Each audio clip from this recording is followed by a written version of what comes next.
¿Cuándo? Ah, está ahí. Ah, está acá. Pensé que iba a ser así.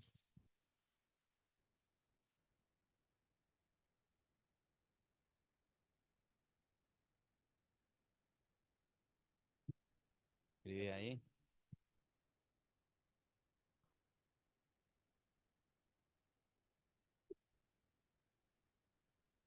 Sí, ya te- Ay, corresponde. Entonces,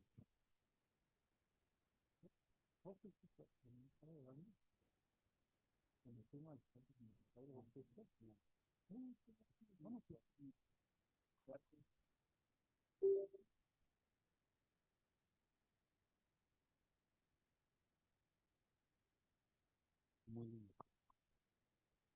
Bueno, ahí estamos. Hola a todos los que están en línea. Bueno, ok, ahora sí arrancamos. Bien, estamos viendo el tema 11. Vamos a ver hoy día las contradicciones del imperialismo, nueva situación de las oleadas de los países y oleadas antiimperialistas. Y vamos a llegar hasta la Revolución Rusa y vamos a pasar un poquito por la Primera Guerra Mundial y vamos a explicar por qué sucede en el mundo esto, por qué se dan por primera vez en la humanidad algo que se denomina guerra mundial. Si bien han habido muchas guerras desde el origen de la humanidad, eh, en el siglo XX se da por primera vez algo que se denomina guerra mundial. Quiere decir que son muchos países involucrados en una misma guerra. Sí, el enlace está disponible en el aula virtual. Ingresás al aula virtual, ingresás a justamente al UNJU virtual y entras a nuestra página de la cátedra y entras en la pestaña en general y ahí está el enlace disponible. Bien, eh, y lo que vamos a ver justamente es una continuación. Vamos a seguir analizando todo lo que plantea Laufer. Y se acuerda que habíamos visto cómo pasa del modelo feudal, entrando ya en una larga crisis, hasta que en cierto momento es superado por un nuevo modelo que se llama el capitalismo a través de sus ideologías del liberalismo y que termina en un proceso largo en los principios del siglo, en el siglo XIX y hasta ya mediados del siglo XX, ya en decadencia este modelo feudal, es eh, en un periodo corto a nivel histórico, ¿no? Es superado por un nuevo modelo que se llama capitalismo. Este modelo en el cual se diferencia centralmente en dos clases sociales, de la burguesía, por un lado, que son los dueños de los medios de producción, ¿no? Y dueños de los capitales, y por otro lado, la clase obrera barra asalariados, ¿bien? Que son los que justamente venden su fuerza de trabajo para poder obtener un salario, ¿no? Este modelo se va imponiendo con la expansión de los mercados mundiales, mercados que ya existían, ¿no? Anteriormente, pero que en este momento se vuelven otra vez a haber una lucha por quiénes van a controlar, porque en este momento ya no son las monarquías las que van a llevar adelante el comercio en estos mercados mundiales, sino son estas clases burguesas a través de estos grandes grupos empresariales, los monopolios, los holdings, estas empresas enormes, que van a tratar de llevar adelante la cooptación de estos mercados. Y ahí va a haber una lucha justamente que vamos a ver y contradicciones justamente de este modelo imperialista. Habíamos visto que en el 1873 entra en crisis el modelo capitalista, ¿no? Por una crisis de sobreproducción que hace que justamente se tenga que replantear un nuevo modelo.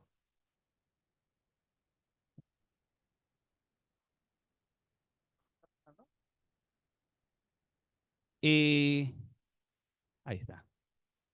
Y que deriva rápidamente en lo que es el imperialismo.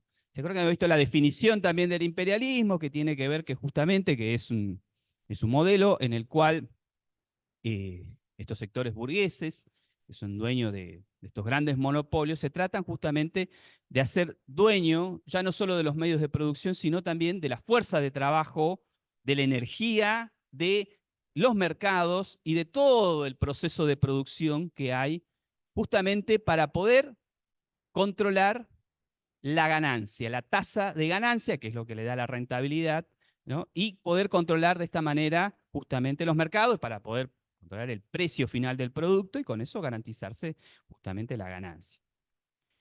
Estos modelos surgen en Francia, en Inglaterra principalmente, que es donde se realiza la primera revolución industrial.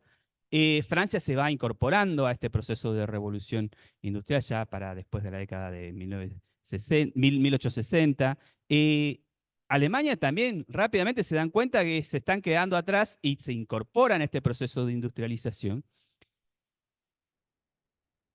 Y muy rápidamente también Estados Unidos, después de la guerra de secesión, de la guerra norte-sur, que termina estableciendo el modelo industrial dentro de Estados Unidos, rápidamente se lanza también a ocupar estos mercados a través del proceso justamente de industrialización.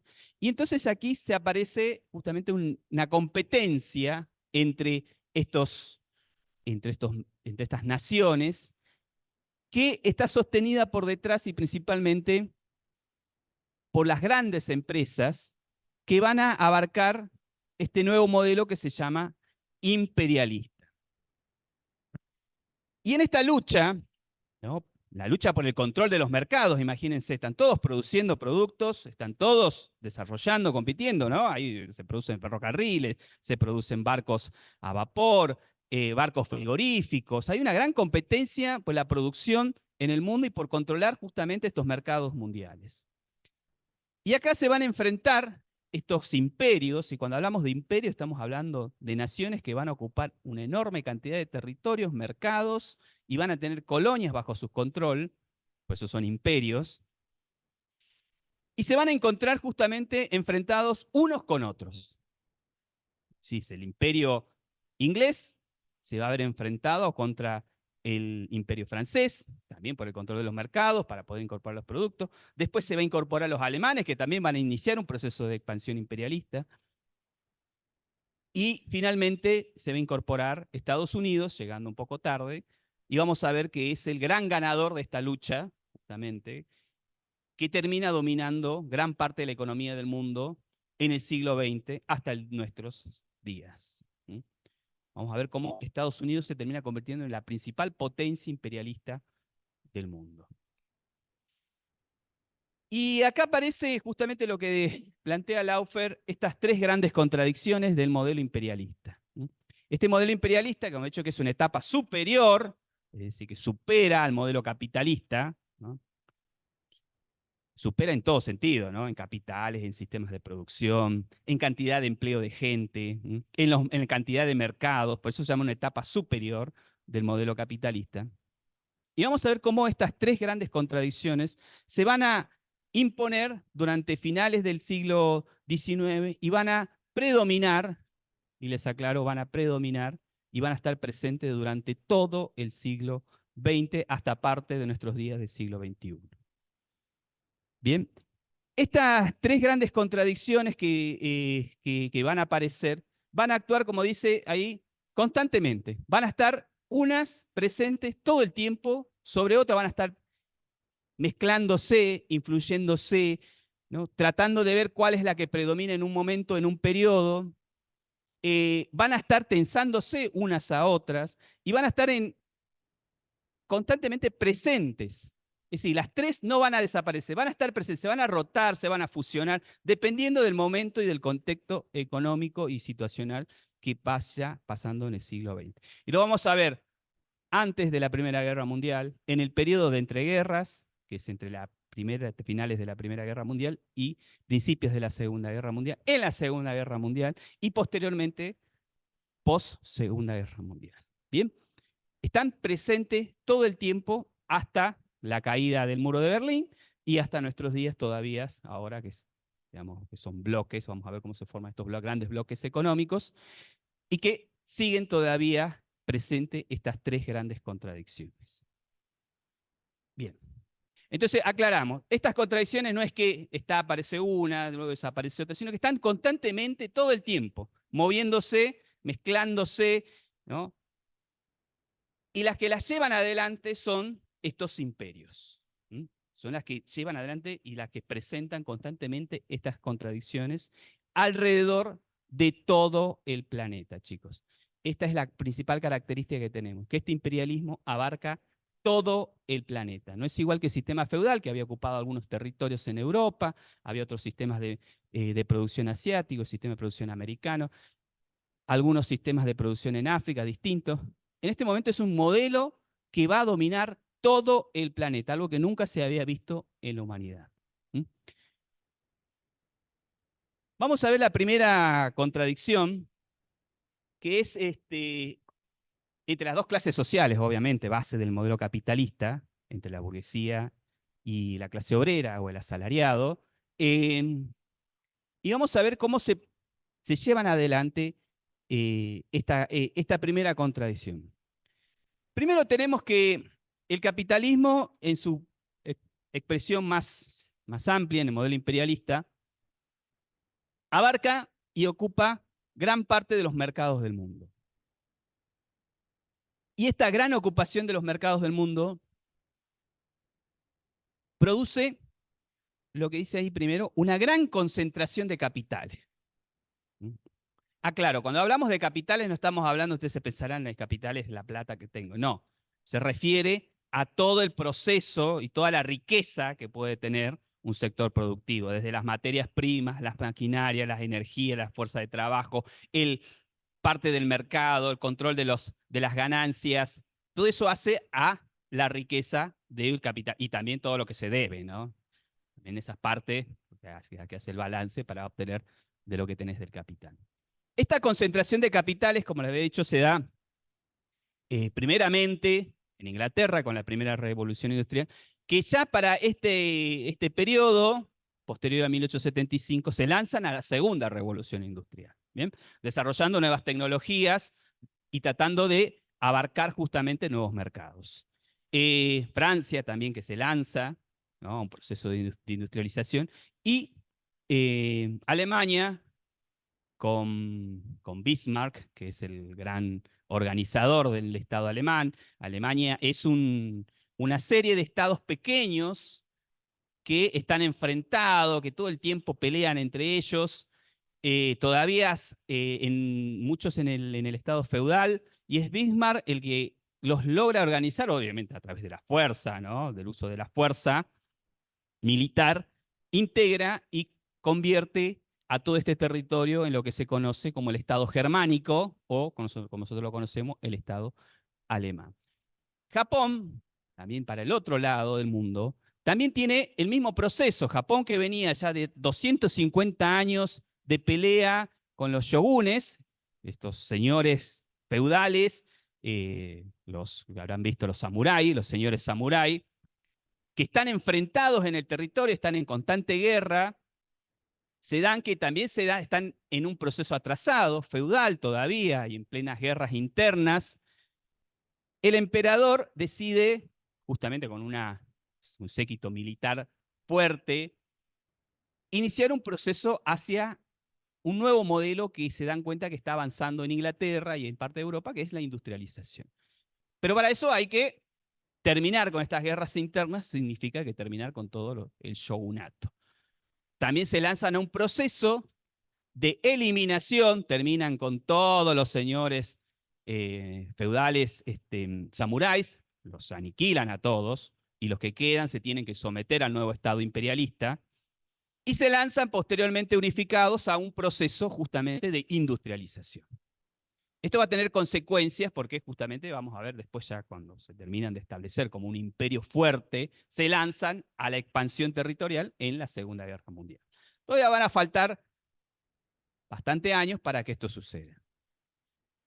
Hay en este proceso de la Segunda Revolución Industrial una diversificación de productos, bueno, de tecnologías que aparecen, ¿no? Aparecen las tecnologías como la electricidad, que por primera vez se empieza a usar en el mundo, los motores eléctricos, el uso del combustible fósil, el petróleo, por primera vez empiezan a a usar como derivados a nivel masivo. No es que no se usaban anteriormente, pero se empiezan a usar a nivel masivo algo que a este momento no pasaba. Es como si hoy en día, fíjense, el litio no es que no se usaba, el litio existe de uso hace más de 20 años en el mundo, pero masivamente recién se lo está usando en este periodo. El petróleo pasa a ser también una de las principales energías del mundo, porque todos sus derivados, todos los derivados del petróleo, ¿no? Arman todo el proceso de producción de energía, los motores tanto a combustible, cualquier tipo de combustible, todos los motores del mundo, va a ser la principal energía de funcionamiento para la movilidad del mundo. Eh, se, se diversifican las industrias químicas, ¿no? Aparecen justamente todas estas nuevas industrias que van a especializarse en el proceso de extracción química de los distintos minerales que se van extrayendo en el mundo. Y esto va a generar una gran masividad de nuevos puestos de trabajo, con lo cual va a tener indirectamente, por eso dice, contradicción entre la clase obrera y la burguesía, el crecimiento inmediato de la clase obrera. Aparecen nuevos mercados, nuevos sistemas de producción, y para que eso funcione, ¿qué se necesita? Fuerza de trabajo. ¿No? Si no hay alguien que está trabajando atrás, no se pueden mover las cosas. Entonces aparece una gran masa de trabajadores asalariados en todo el mundo. Es este momento en el que finalmente todo el planeta, todos aquellos que no son dueños de los medios de producción, se convierten en clase asalariada, ¿no? Y se producen grandes migraciones, las primeras grandes migraciones de enormes grupos de humanos que van en búsqueda de trabajo. Estas grandes migraciones en búsqueda de trabajo se produce por primera vez en la humanidad.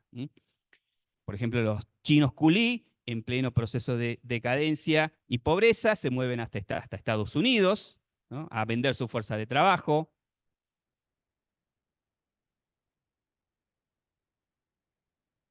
Eh, Europeos del sector sur, de Italia, España, se mueven hacia América también para vender su fuerza de trabajo. Van a trabajar justamente en estos nuevos territorios que van a entrar en producción. Y se produce justamente un gran crecimiento de la clase obrera en el mundo. Esta es la primera gran contradicción.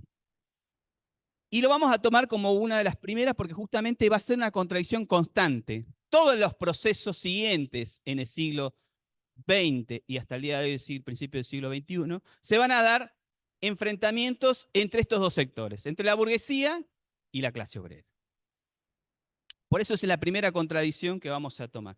Y acá vamos a tomar un caso particular, porque es una anomalía, diríamos, dentro del proceso de dominación imperialista, donde se da una experiencia, que lo describe Marx justamente, que es una experiencia que se da en la Comuna de París, en la cual se convierte en un pequeño estado dominado por la clase obrera. Frente a todo este avance imperialista, aparece por primera vez un pequeño lugar donde se organiza todo el sistema de producción y distribución de la riqueza en manos de la clase obrera.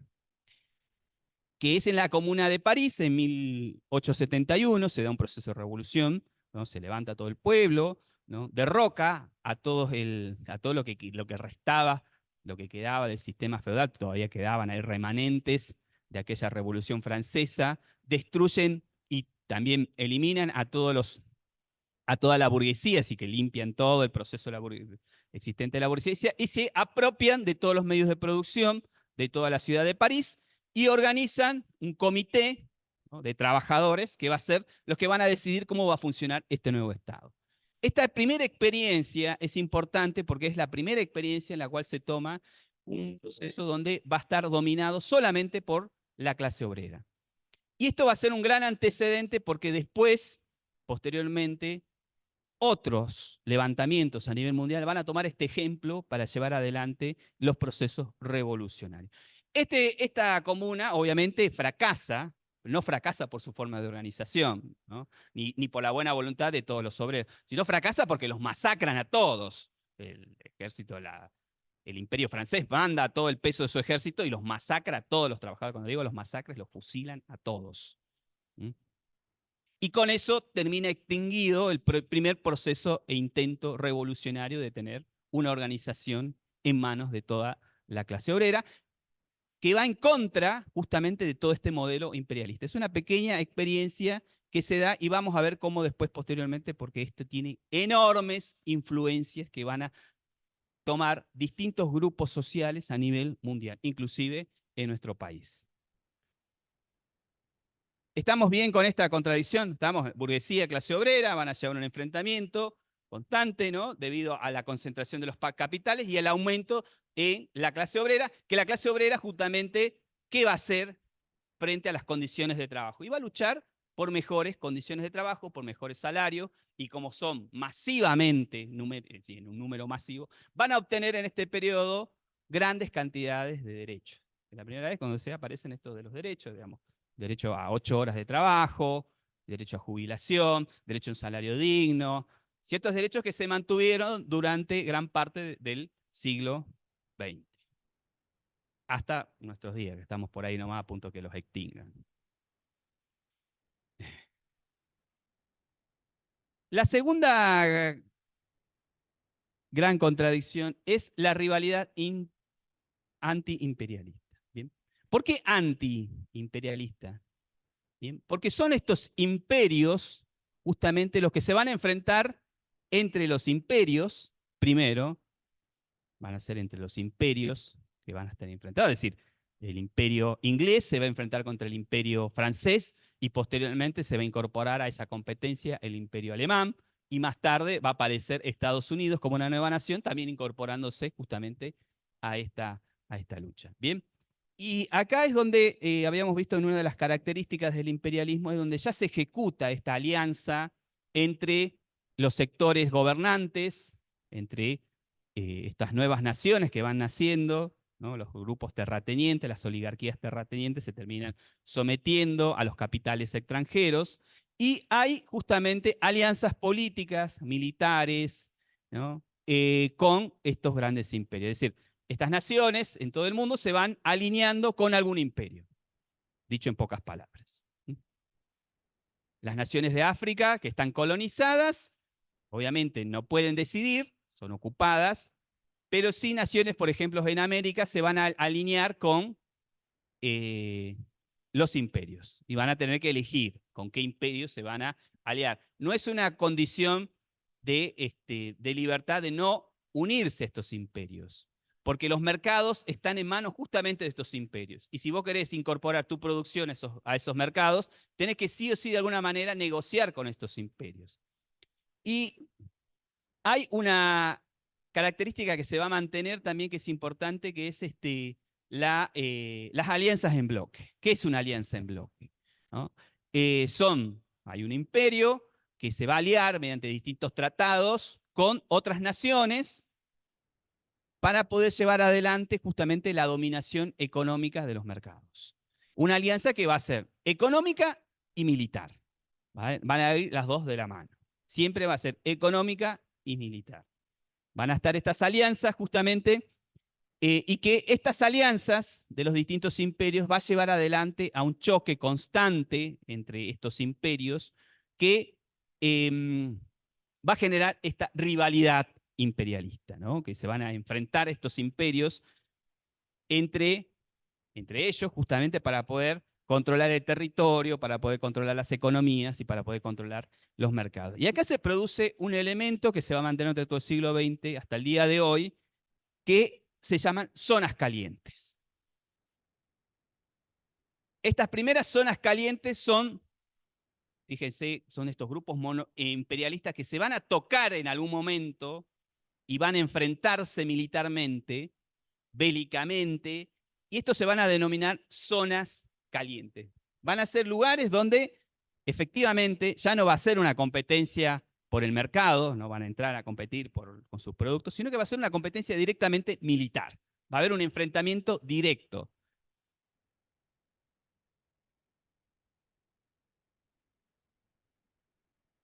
Y acá tenemos algunos casos que da la OFE. La primera es la independencia de Cuba. Cuba estaba para 1880, todavía era una colonia eh, española, y Estados Unidos influye para que se lleve adelante el proceso de independencia. Obviamente, Estados Unidos no quería que Cuba sea una nación nueva, libre. quería convertirla también en parte de su territorio, pero primero tenía que lograr que se independice de España. Lleva adelante Cuba este proceso de independencia, pero queda obviamente controlado económicamente bajo el yugo del mercado de Estados Unidos. Y ahí es donde se firma ahí dice la enmienda Platt, que es un tratado con Cuba que hace por todo el apoyo que le da Estados Unidos para el proceso de independencia, en la cual es una enmienda que hasta el día de hoy rige, ¿no? No es que está muy presente en Cuba, que es una enmienda, ¿saben lo que es una enmienda? ¿No? Cuando se arma la Constitución, se le hace un agregado al final que se llama enmienda. ¿Ah? Se termina de redactar y dice, bueno, che, nos olvidamos de algo, se agrega una enmienda. Bueno, cuando se formó el Estado cubano, se le agregó esta enmienda, que obviamente no la agregaron los cubanos, la agregó Estados Unidos, que dice simplemente que Estados Unidos se guarda el derecho a intervención sobre el territorio cubano si se ven amenazados sus intereses. Así que, como estás creando una nueva nación y pones si amenazamos tus intereses de Estados Unidos, vos tenés derecho a intervenir, sí, justamente. Eso es la enmienda Platt, que es una enmienda que va a hacer mucho, mucho ruido durante todo el siglo XX y centralmente cuando aparece el modelo comunista, en la cual Estados Unidos todo el tiempo se va a dar el derecho y el lujo de intervenir sobre el territorio cubano. Y para poder mantener justamente este derecho que lo pone en enmienda, Estados Unidos hace parte del territorio cubano. Hay una pequeña porción de un par de kilómetros que se llama la base de Guantánamo, que está bajo control de Estados Unidos. Hasta el día de hoy está bajo el control de Estados Unidos, ¿no? Es territorio de Estados Unidos. Es una base militar, ¿no? Que sigue hasta el día de hoy funcionando como base militar. Y bueno, Estados Unidos la usa como sistema para ellos, como no rigen ahí los derechos de Estados Unidos, entonces todo lo que tiene que violar los derechos de Estados Unidos lo mandan ¿a dónde? A la base de Guantánamo. Y ahí pueden hacer lo que se les ocurra. Entonces pueden violar todos los derechos humanos, con tal ahí las leyes internacionales y las leyes de derechos humanos de Estados Unidos no rige, ¿no? Otra de las zonas calientes que se da es la guerra entre los ingleses y los holandeses en el sur de Sudáfrica. Sudáfrica estaba en manos de los holandeses. Los Boers son campesinos, ¿no? Boers es una palabra holandesa, que significa campesinos, que son estas colonias que están produciendo dentro del territorio de Sudáfrica, que los habían generado una separación del territorio de los propios africanos, de los nativos africanos, los habían, a través del proceso militar, los habían expulsado de los territorios más fértiles y se habían ocupado estos territorios más fértiles, estas granjas Boers, son productores holandeses, y se ven enemistados con un armado que hace Inglaterra, que son cazadores supuestamente que van a explorar el territorio y se encuentran, y bueno, se ven amenazados con los Boers, se enfrentan militarmente y es la excusa suficiente para invadirlo militarmente, para mandar su ejército de Inglaterra a este territorio. ¿Qué es lo que quería Inglaterra? Ocupar y hacerse dueño de este territorio, un territorio muy rico, lleno de minerales, lleno de campos fértiles para producir. ¿Mm? Esta guerra, bueno, se da este enfrentamiento entre holandeses y ingleses y terminan ganando los ingleses, ¿no? Los terminan derrotando, masacrando a los Boers y terminan produciendo un proceso. Si los holandeses habían llevado un proceso de expulsión del territorio de los nativos africanos, los ingleses llevan un proceso no solo de expulsión, sino de segregación social, es decir, de someter y minimizar a todos los nativos sudafricanos a un estatus inferior de lo que ya venían viviendo. Es decir, se llama el principio del apartheid, que va a regir durante todo gran parte del siglo XX. Otro de los casos particulares de esta zona caliente, estamos hablando de principios de finales del siglo XIX y principios del siglo XX, ¿no? Nos ubiquemos. Es la guerra ruso-japonesa. Rusia es todavía un estado feudal, dominado por el zar. Es una autocracia en la cual, una autocracia quiere decir que todo pasa por manos del zar, es decir, todas las decisiones y todas las decisiones de Estado pasan solamente por el zar, ¿no? No hay nadie más que decida sobre el zar, a diferencia, bueno, que también las monarquías son medios autocráticas, pero tienen como una especie de parlamento que discute y llevan adelante las discusiones sobre el funcionamiento del Estado. En Rusia no pasaba eso, era todo lo definía el zar. Eh, Rusia es un Estado feudal muy atrasado frente a Inglaterra. Inglaterra ya está en plena revolución industrial, están todas las naciones entrando al proceso de industrialización.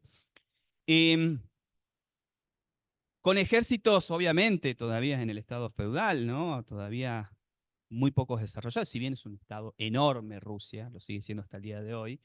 Eh, Se ven enfrentados en el norte de lo que es Japón eh, por un pequeño territorio en la cual después que el imperio japonés termina de unificar todo el territorio, se lanzan a la conquista de, de sus alrededores, es decir, de China y de lo que es Corea hoy en día. Corea del Norte y Corea, hoy es Corea del Norte y Corea del Sur. Se lanzan en una expedición vieja, ¿no? Porque los japoneses no es la primera vez que intentan dominar China. Tienen una historia de guerra larguísima entre China y Japón y entre China y Corea. Y se lanzan a ocupar este territorio. Obviamente no lo hacen por los antecedentes, ¿no? No es que dicen, no, no, venimos peleando ya hace cientos de años, no. Sino que son zonas de mucha riqueza mineral. Y una de las riquezas principales que tienen estos territorios es carbón y hierro. Un elemento central para llevar adelante el proceso de industrialización, sino cómo construís todos los nuevos elementos industriales. Necesitas una energía, en este caso el carbón, y el hierro para producir acero posteriormente. Se lanza a ocupar este territorio y obviamente todos dicen, bueno, en este momento bueno, es imposible que Japón logre derrotarlos a los rusos. Los rusos son un imperio enorme que tiene enormes ejércitos, una fuerza naval enorme, pero pasa todo lo contrario. Japón termina derrotando a los japoneses. Y esto le da un aire a los japoneses de que si hemos derrotado a una nación tan grande, ¿por qué no vamos a ir a derrotar a todo el resto de las naciones que nos rodean? La guerra ruso-japonesa termina cimentando lo que es el imperio japonés, ¿no? El emperador junto con toda su cúpula militar termina consolidándose y una vez ocupados estos territorios se lanzan, terminan ocupando el territorio de lo que es Corea, se lanzan a la ocupación china, ¿no? Rápidamente quieren más territorio, justamente. Y esto va a traer consecuencias posteriormente porque Japón se va militarizando y se va preparando también para una ocupación imperialista de todo el territorio que vamos a ver después ya para el 41, 1941, que termina en la Segunda Guerra Mundial enfrentándose a Estados Unidos. Es acá donde comienza justamente a prepararse militarmente y donde consigue los recursos suficientes para poder llevar adelante todo este proceso armamentista. Otra de las zonas calientes son en la zona de los Balcanes, ¿no? Está todavía el Imperio Otomano presente. Un territorio muy, muy enemistado étnicamente, ¿no? Tienen luchas de mucho tiempo entre musulmanes, entre cristianos, entre serbios, búlgaros, griegos, distintas etnias que viven en esos territorios, pero que están dominados por el yugo del Imperio Otomano, todavía están controlados. Y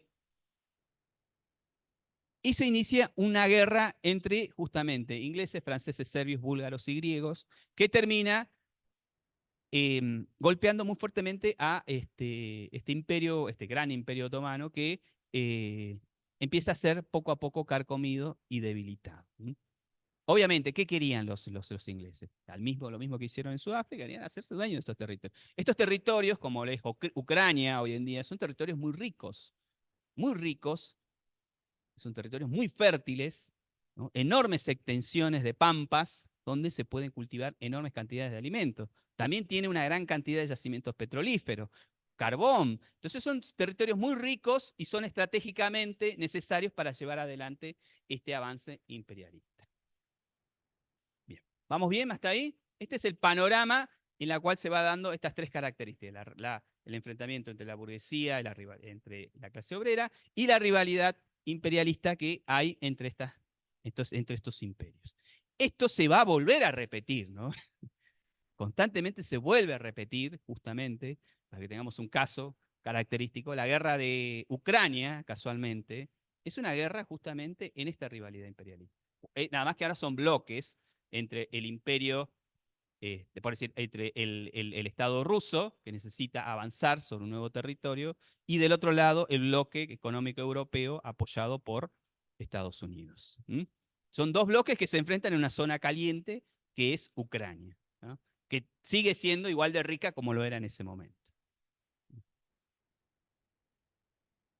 La tercera contradicción es la división del mundo, la división mundial, entre grandes potencias imperialistas, que son dominantes, opresoras, que ocupan territorios, controlan los mercados, y el resto del mundo, que son pueblos, naciones y países que se encuentran en estado de dominación y opresión.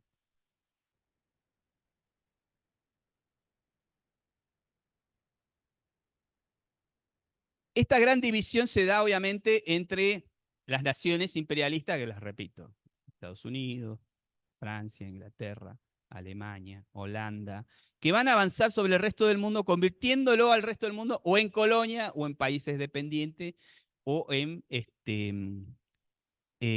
semicolonias. Y acá aparecen tres términos que van a ser usados, que son usados hasta el día de hoy, en cómo se convierte el mundo en lo que es el centro. ¿Se acuerdan que habíamos visto en uno de los prácticos esto del eurocentrismo, que es una estrategia para convertir al mundo, justamente que todo gire alrededor del centro del mundo, que se convierte en Europa? Bueno, en este momento se convierten estas naciones imperialistas, están tratando de buscar ser el centro del mundo. Por eso convierten al resto del mundo, o ellos son el centro y el resto es la periferia. O ellos se llaman naciones desarrolladas y el resto son naciones subdesarrolladas. O naciones industrializadas o naciones no industrializadas, que terminan generando categorías mundiales justamente para poder ubicar al resto de las naciones. Y esto no va a ser inmediatamente, no va a ser tan sencillo que aquellas naciones que van a ser ocupadas y van a ser categorizadas como una periferia o van a estar bajo el yugo imperialista, no es que se van a dejar fácilmente dominar. Se van a producir luchas internas, resistencias, distintas formas de resistencia. Van a haber grupos nacionalistas y ultranacionalistas que van a resistir a este avance imperialista. Van a haber otras naciones en las cuales la clase obrera se va a organizar para tratar de resistir también este saqueo, justamente, y que se van a volver oleadas antiimperialistas. Y ahora lo vamos a ver. Y ahí abajo puse una serie de bloques en las cuales se dividen hoy en día, el mundo está el G20, lo conocen, ¿no? El G20, bueno, es un gran bloque de países que están aliados económicamente y militarmente, ¿no? Que son estas naciones, obviamente, que algunas son imperios y otras que aspiran a ser naciones imperialistas. Los BRICS, que es también otra alianza en el Pacífico, en Asia, que es una gran alianza. La Unión Europea, es una alianza que nace justamente posteriormente a la Segunda Guerra Mundial. El NAFTA, que es un tratado de todos los países del Pacífico que están con Estados Unidos, es decir, México, Panamá, Colombia, y Chile están dentro de este tratado para tener un comercio, para armar un nuevo mercado. Entonces se hacen tratados internacionales. El Mercosur, que son tratados entre Argentina, Paraguay, Brasil, Bolivia y Uruguay, que son tratados de comercios internacionales que tratan justamente de armar bloques económicos para tratar de proteger sus mercados y proteger sus economías. O el TECLAM, que es un tratado principalmente entre México y Estados Unidos, que es el principal tratado con el cual puede comerciar Estados Unidos y México y poder pasar sus mercancías sin tantas restricciones. Esto es importante porque los traigo porque esto es lo que se convierte en el mundo. Fíjense, esto entre las grandes potencias, ¿no? Los grandes países imperialistas, cómo se organizan en bloques y cómo vamos a ver, hay dos bloques importantes que se terminan enfrentando militarmente durante la Primera Guerra Mundial. Sí.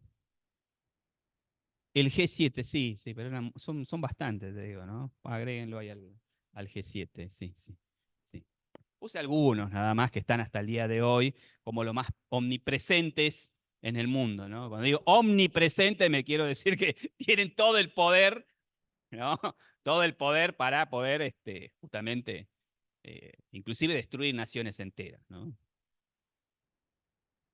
Y esto categoriza en la segunda parte de los países esto que no son los imperialistas, ¿no? Que son los países que están oprimidos, entran dentro de estas tres categorías. Se convierten en países coloniales, países semiscoloniales o países dependientes. Y acá vamos a hacer un largo rato de los países dependientes porque son los que más profundamente vamos a analizar. Los países coloniales es fácilmente definir, son colonias que dependen del imperio directamente, tienen un gobierno que no es propio, dependen justamente de las políticas de su imperio, no tienen un ejército, no tienen la capacidad de producir leyes, sino que lo único que hacen es producir o consumir productos de sus imperios. Son totalmente dependientes de los capitales de los imperios, ¿no? Ahí hay un ejemplo que es la India de principios del siglo XX, que está bajo el yugo de los ingleses. Los ingleses que habían ido ocupando poco a poco el territorio hindú y finalmente terminan controlándolo y termina siendo, ellos lo llaman la joya de la corona, los ingleses. No un diamante, ¿no? Como el diamante Koinor. ¿Conocen la palabra Koinor? Seguramente conocen del lavarropa. Bueno, el, el Koinor es un diamante, es el diamante más grande del mundo. Es así una roca enorme que se la robaron a un marajá en India. Se la robaron literalmente. Ellos dicen que la compraron, pero se la robaron. Y que está en la corona del rey de Inglaterra. Así, alguna vez si la ven en más fotos, arriba tiene así una piedra que pesa como más de medio kilo. Eh, es una de las joyas más grandes del mundo, ¿no? Pero esa no es principalmente la riqueza de los ingleses, ¿no? No está en estas piedras preciosas, sino en el comercio central. Imagínense, India, son millones de indios, eh, casi son 350 millones de indios para principios del siglo XX, 350 millones. Entonces estamos con suerte llegando a 47 recién, ¿no? Con suerte, ahí nomás. Y tenemos una población que se está envejeciendo cada vez más. Me refiero a que cada vez las nuevas generaciones tratan de tener menos hijos. Eh, la joya de la corona británica no es este diamante, sino que es la India colonial, porque es uno de los principales mercados que consumen la gran producción de esta primera revolución industrial y la segunda revolución industrial, pero además de eso es el gran productor de materias primas, ¿no? Que le producen materias primas a bajo costo y es con los cuales Inglaterra puede seguir manteniendo la producción de los productos industriales, ¿no? Eh, Hay varias colonias en el mundo, ¿no? En África, ahí en el aula virtual van a poder ver unos mapas de cómo está dividido África, se la divide en toda África, completamente se la terminan dividiendo a África. Nunca le preguntan, obviamente, a los pueblos africanos, che, que tenés ganas de integrarte en mi imperio. No, no, sino van militarmente y los ocupan y aquellos que resisten los exterminan o los someten. Eh, la segunda característica es países semicoloniales, quiere decir que son países que supuestamente son naciones nuevas, pero que dependen económicamente, muy fuerte económicamente, de estas naciones imperialistas. Tienen incapacidad de poder llevar adelante una producción de un aparato económico que los permita subsistir. Estos países semicoloniales existen, todos estos elementos hasta el día de hoy existen, ¿no? Por ejemplo, la Guyana francesa, ¿a quién le pertenece? A ver. A Francia. Francia es un imperio, justamente, ¿no? Sigue siendo un imperio, ¿no? Eh, Toda la zona del Pacífico hay una serie de islas enormes que son propiedad justamente de la República Francesa. ¿Alguna vez vieron en el mapa, en el Pacífico, dice propiedad? Dice, no tiene el sello, ¿no? Pero dice territorio de Francia. Bueno. Y todos estos son territorios coloniales, que hasta el día de hoy existen, pero aparecen estas nuevas características de estos países semicoloniales que terminan, que tienen gobiernos propios, pero que terminan siendo sometidos, subyugados en sus políticas, centralmente económicas, con algún imperio. El caso es Cuba. Cuba, después de la independencia, con el Media Plat, termina sometido bajo el control de Estados Unidos. Toda su economía termina siendo sometida a los designios de Estados Unidos. Por ejemplo, Estados Unidos establece la producción de frutas en Cuba, porque Estados Unidos no puede producir gran cantidad de frutas. Azúcar, sigue produciendo Cuba azúcar, porque Estados Unidos, si bien puede producir, pero para producir azúcar se necesita un clima muy cálido, ¿no? Por eso en Argentina se produce solamente en la zona del norte argentino, es una pequeña franja que produce azúcar. Y Estados Unidos, bueno, lo usa Cuba justamente para poder producir todos estos elementos que no puede producir su nación. Y obviamente la termina sometiendo económicamente, porque los productos que produce Cuba, ¿a quién se los vende solamente? Y a Estados Unidos, obviamente, a un precio muy bajo en el mercado. Entonces, Cuba se termina siendo una subsidiaria de Estados Unidos. China que había sido un gran imperio y que todavía mantiene su sistema imperialista, pero se encuentra económicamente controlado bajo el yugo del imperio inglés. Es decir, si bien China tiene su imperio, tiene su ejército, pero su economía no le es propia. Ya viene del siglo XVI en adelante, vienen distintas estrategias, los ingleses, centralmente con el control del opio, la guerra del opio, termina subyugando a todo el pueblo chino y termina justamente eh, siendo un país semicolonial, ¿no? Controlado toda su economía centralmente por los ingleses. Este control, chicos, se va a mantener. Fíjense, la ciudad de Hong Kong, la conocen, que es una de las ciudades más importantes del mundo, una de las ciudades comerciales más importantes del mundo. Hasta el año 1997 está bajo el control de Inglaterra. Los obligan a, porque Hong Kong es el principal puerto de Asia, y Inglaterra se quiere garantizar el mayor tiempo posible de comercio, y los obliga a firmar un tratado en la cual el control de los puertos y de la ciudad va a estar bajo el imperio inglés durante 100 años. Y eso se venció en el año 1997. Digamos. Históricamente hace muy poco. Eh, Recién es cuando se le entrega ese territorio y esa ciudad a la República Popular China, ¿no? Que ya es otra China, ya no es un imperio, una nación supuestamente bajo el dominio comunista. Y la última, y la más importante, son los países dependientes. Esto va a ser la mayoría, por eso es la más importante, ¿no? eh, en la cual las burguesías y los grandes terratenientes van a llevar adelante alianzas políticas, alianzas económicas, para llevar adelante la producción, ¿no? Y la venta de los productos de estas naciones, y centralmente para controlar a toda la clase obrera de sus naciones para que puedan tener adelante garantizada la producción. Es decir, se alían estos sectores burgueses con estos grandes sectores terratenientes, con las potencias imperialistas para poder mantener controlado justamente la producción. Es decir, se van a hacer distintas leyes a favor, obviamente, de los imperios, a favor de las burguesías, a favor de los grandes terratenientes y en contra de la clase obrera. Ahora ustedes van a decir, bueno, me imagino que esta masa de clase obrera hizo algo, porque si estas leyes no lo favorecían, sí, efectivamente, van a haber grandes levantamientos sociales durante todos estos principios del siglo XX y que se van a mantener durante todo el siglo XX y se mantienen hasta el día de hoy, ¿no?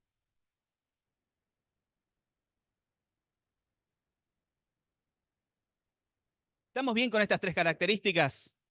Vamos a hacer una pausa. ¿Tienen dudas? ¿Alguien que esté ahí online? ¿Ustedes no tienen ninguna duda? Bueno, estas tres características, chicos, son las que se van a mezclar, van a competir entre ellas en cierto momento, va a haber una que va a dominar sobre la otra, en otro momento las tres van a estar dominando. Y vamos a ver las características justamente de estas tres rivalidades, eh, en dónde se da. Y acá, esta es la parte más larga, vamos a estar entre hoy y mañana hablando, porque este avance imperialista va a producir resistencias. Tanto los campesinos como las clases obreras que están en el mundo van a resistir a este gran avance imperialista. Frente a la explotación, al sometimiento, a la ocupación territorial que hay en distintas naciones, se van a resistir justamente y se van a enfrentar contra estos imperios. Esto se llama un gran periodo de oleadas antiimperialistas que van a tener distintas mixturas, ¿no? Algunas van a ser con tendencia a retomar lo que fue la Comuna de París, es decir, ir a un control de la clase obrera. Otros van a tomar otros modelos, van a tratar de que sea una nueva burguesía ultranacionalista o nacionalista la que domine su nación, y van a tomar distintos tipos de luchas antiimperialistas que se van a convertir en revoluciones sociales que se van a dar a lo largo de todo el planeta. Bueno, la primera que habíamos visto es justamente el efecto de la guerra ruso-japonesa, que termina ganando justamente Japón. Y Japón casualmente se declara un imperio en pleno proceso de industrialización y se lanza justamente a la ocupación territorial del resto de Asia. Lo primero que hace es tratar de ocupar el territorio chino. Y está aquí puesto como una oleada antiimperialista porque Japón lo que trata es de luchar por los mercados mundiales, y trata justamente de llevar adelante la destrucción, y cuando hablo de la destrucción estamos hablando del aplastamiento militar del resto de los imperios. Obviamente, Japón en este momento no tiene la capacidad ni de producción industrial ni militar para llevar adelante este deseo japonés, ¿no? Pero sí, 40 años después, lo van a hacer, ¿no? Se van a lanzar en lo que es la Segunda Guerra Mundial, enfrentándose en el Pacífico contra una de las naciones imperialistas más grandes, que es Estados Unidos. La otra que vamos a hablar, que es la Revolución Rusa, la vamos a dejar ahí aparte porque tenemos un capítulo particular de la Revolución Rusa. La Revolución Mexicana. Acá la tienen a Pancho Villa y Zapata, que se levantan justamente en contra del modelo de opresión burgués que hay en México, y que son grupos campesinos. Fíjense cómo los campesinos se organizan. Zapata hace el movimiento zapatista, ¿no? Y Pancho Villa es un movimiento de trabajadores rurales que se levantan en armas en el norte de México y en el sur los campesinos de Zapata, en contra de Porfirio Díaz, ¿no? Contra el porfiriato. Era un estado burgués que tratan de llevar adelante un sistema mixturado entre la producción industrial y la producción campesina, pero que fracasa. De hecho, arman un grupo que se llama Los Científicos, ¿no? Se llaman los científicos, fíjense, pues tratan de esta idea secular de llevarla adelante, ¿no? El gabinete, que son los científicos, pero que no son muy científicos en profundidad, ¿no? Solamente tienen el título. Después las políticas no son nada científicas, pero todas las políticas son en opresión y en persecución a todos los opositores del gobierno. Y ante esta opresión, ante esta persecución y ante esta falta de alimentos, centralmente en todo México, México está empobrecido, ¿no? Todos los pueblos descendientes de aquel gran territorio que eran los aztecas, los descendientes de los mayas, que todavía son pueblos que están dando vueltas en el sur de México, son oprimidos por estas grandes corporaciones productoras de alimentos, que los obligan a producir grandes cantidades de alimentos, frutas centralmente, para incorporarlas a los mercados internacionales. El mercado principal que los compra es justamente Estados Unidos. Está la opresión que viven, que muchos campesinos se mueren literalmente en estos campos de producción. Mueren, es decir, se mueren de hambre cosechando estas frutas en estos campos. Y esto lleva a que un líder, que es Zapata, se levante ante esta situación de opresión y se levantan en armas. Muy pegadamente, Pancho Villa en el norte, también productores rurales, se levantan y hacen lo que se conoce la Revolución Mexicana. Una gran revolución que termina derrotando al gobierno mexicano, derrotan al ejército mexicano y terminan estableciendo un nuevo tipo de Estado. Un Estado obviamente controlado por estos campesinos y obreros, que no termina definiéndose como sucede en la Revolución Rusa por un modelo comunista. Terminan en grandes discusiones y después posteriormente forman un nuevo gobierno y terminan siendo traicionados por esta burguesía, porque se alían con la burguesía. Finalmente a Pancho Villa, primero a Zapata lo asesinan y después lo asesinan a Pancho Villa. Y todo este proceso termina siendo derrotado y terminan dejando lamentablemente en el poder uno de los sectores políticos más nefastos, que es el PRI, ¿no? En México, que hasta el día de hoy sigue teniendo el poder en México, ¿no?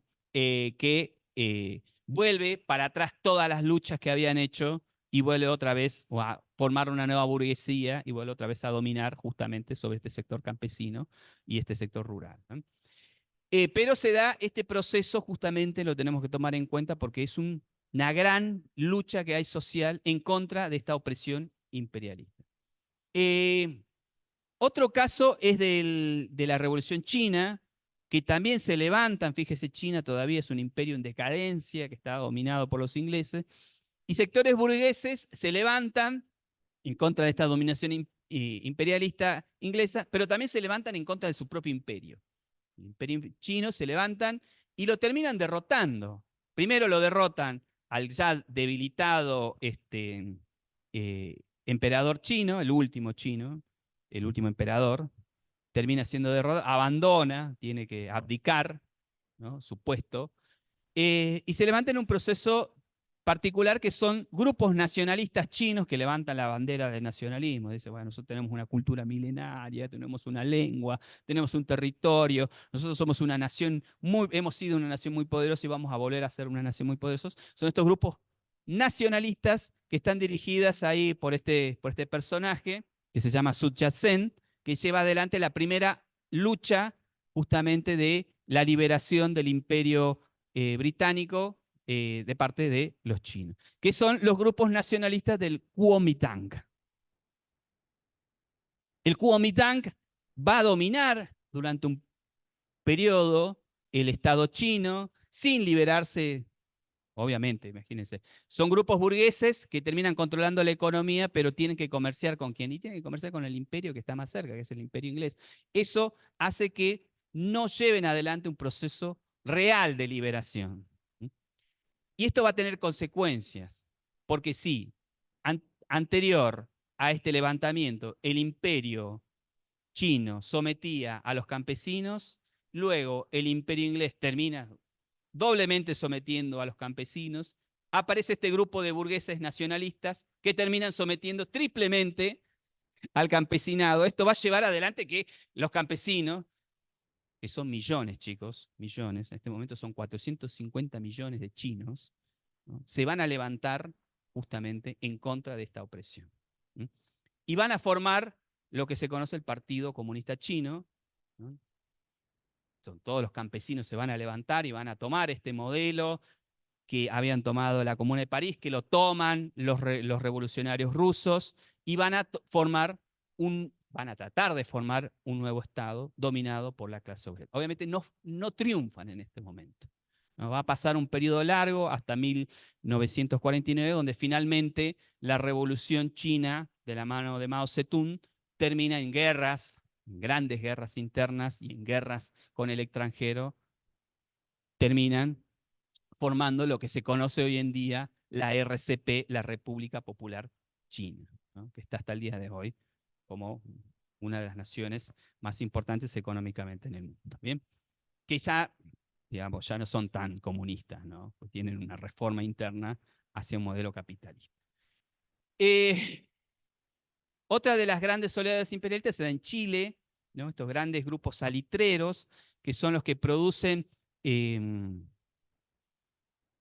un elemento central que no es la sal centralmente, sino que son los abonos, ¿no? El pájaro cuando hace la caca, ¿no? Nada más que en las zonas del Pacífico hay grandes cantidades acumuladas de este abono que es vendido al mundo para producir, y estos grandes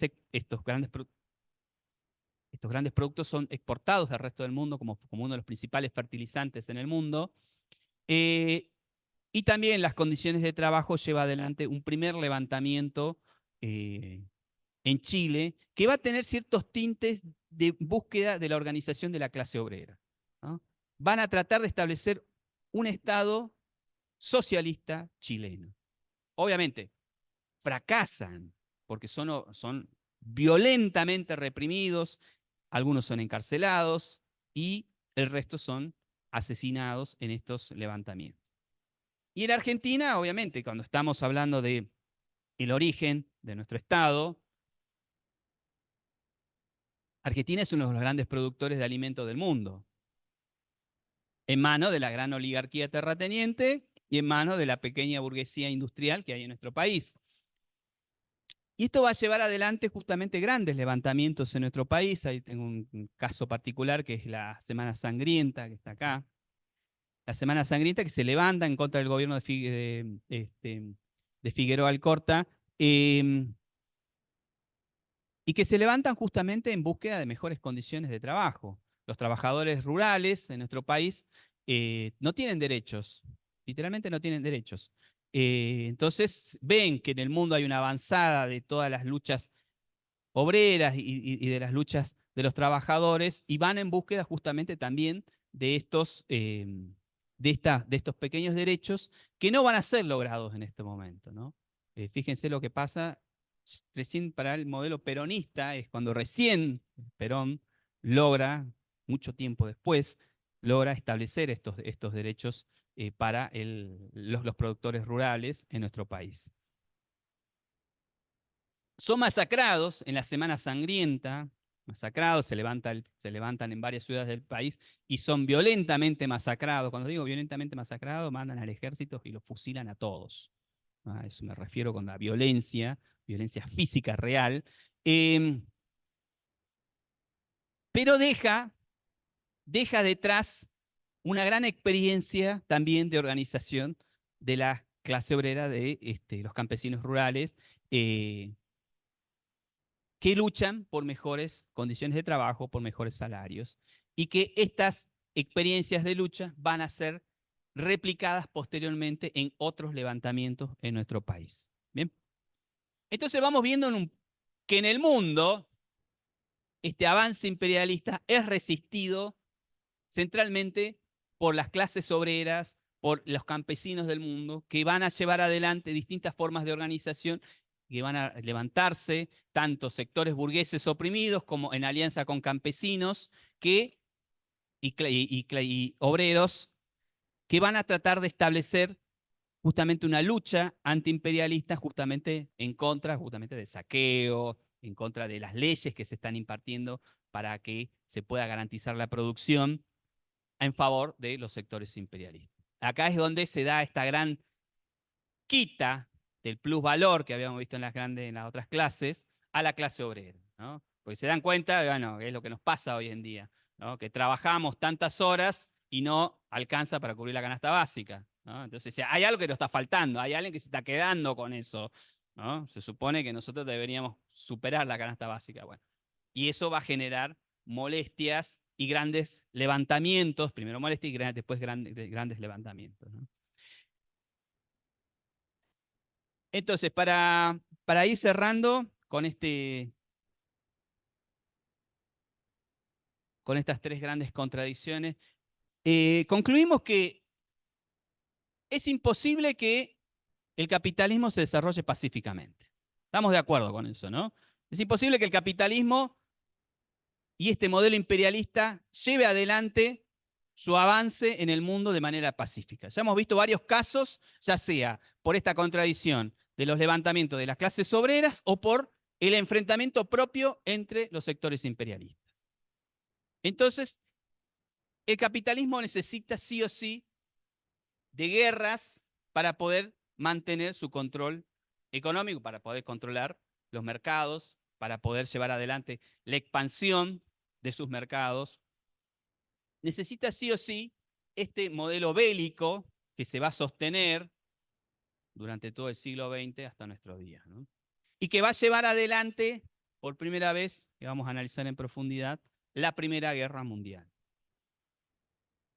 Hay un desarrollo desigual y combinado, me refiero que es desigual en todas las naciones, como hemos visto. Inglaterra está en plena segunda revolución industrial, nosotros todavía estamos produciendo materias primas, discutiendo si la lana la lavamos o no, ¿no? Si la vendemos limpia o sucia, si vamos a producir productos un poco más elaborados. Todavía estamos en discusión en esa situación y el resto de las naciones del mundo también están en esa situación, es decir, que se da un proceso de desigualdad en el mundo en el cual están combinados, justamente se llama desigual y combinado, porque se combinan ambos en esta desigualdad en el mundo, en la producción. En nuestro país, en esta época, producimos grandes cantidades de carne que son llevadas adelante en los grandes barcos frigoríficos, pero esa carne no es posible adquirirla a nivel local y estos barcos frigoríficos no son propiedad ni siquiera de las burguesías locales de nuestro país, ¿no? Son propiedad, obviamente, de los grandes imperios.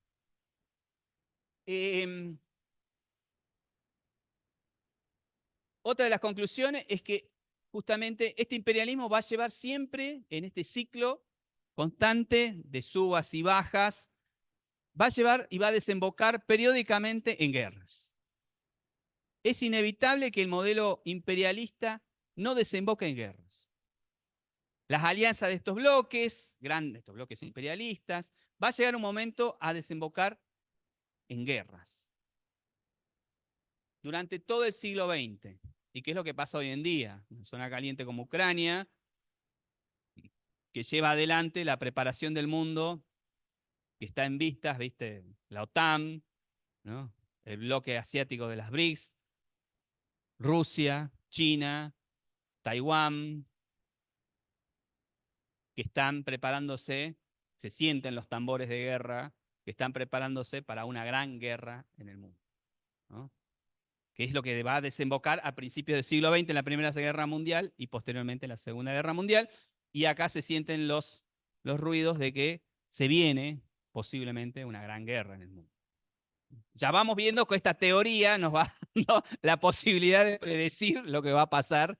No sabemos si va a pasar, pero podemos deducir que posiblemente hay una gran chance de que esto suceda.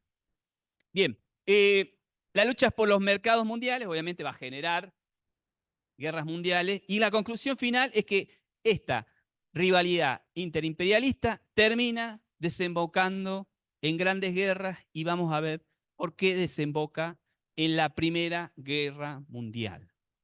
La Primera Guerra Mundial, que no es por producto del asesinato del archiduque austrohúngaro, no tiene nada que ver, digamos, si lo matan, lo asesinan los grupos anarquistas, pero esa no es la causa del inicio de la Primera Guerra Mundial, ¿no? Sino hay todo un contexto de rivalidad imperialista que va a llevar adelante justamente que esa guerra se tenga que justamente llevar sí o sí adelante. Están dadas todas las condiciones para que estalle esa guerra. ¿Vamos bien hasta ahí? Esta es la parte fácil, chicos. Mañana vamos a ir a los casos, que son un montón, y vamos a entrar en profundidad con la Revolución Rusa, en más profundidad con la Revolución China, y vamos a ver varias revoluciones en el mundo y varios nuevos procesos de organización en la Primera Guerra Mundial y en el periodo de entreguerra. Y parte de la construcción del por qué emerge otro modelo que se llama el nazismo, por qué se dan las condiciones para que el mundo no haga nada ante esas atrocidades que lleva adelante el modelo nazista, ¿no? Que es también una forma de salvación, ¿no?, del modelo capitalista. Bien, vamos a entrar a hablar de lo que sucede anteriormente en la Primera Guerra Mundial. Antes, los mercados mundiales están en plena, ya están siendo tratados de ser ocupados. Alemania está en plena industrialización, Italia se pliega a esa industrialización, No quiere quedarse. Alemania es un reino todavía, Italia todavía es un reino, ¿no? Tiene un rey. Y está el imperio más grande, que es el imperio austrohúngaro. El imperio austrohúngaro ocupa todo lo que es hoy en día el este de Europa y parte de lo que, del centro de Europa y sigue hacia el sur. Es un imperio enorme y que no ingresa también a este proceso de industrialización, ¿no? Se encuentra tarde en el proceso de incorporación a construir una burguesía fuerte o un sector industrializado fuerte. Y del otro lado están las naciones que sí están industrializadas, que es Inglaterra, Francia, y se cola, al último se suma, así porque llega tarde, Rusia. Rusia que todavía está muy atrasada, ¿no? Pero Rusia depende una gran parte de estos capitales, centralmente ingleses y franceses, porque es la principal nación con la que comercia y con la cual lleva adelante un pequeño proceso de industrialización, ¿no? En las ciudades de Petrogrado, en la cual se ve también en peligro, ¿no? Sus mercados principales y entonces se incorpora a esta Primera Guerra Mundial. Esto va a tener grandes consecuencias para la Rusia, ¿no? Se da un proceso largo que se llama la paz armada.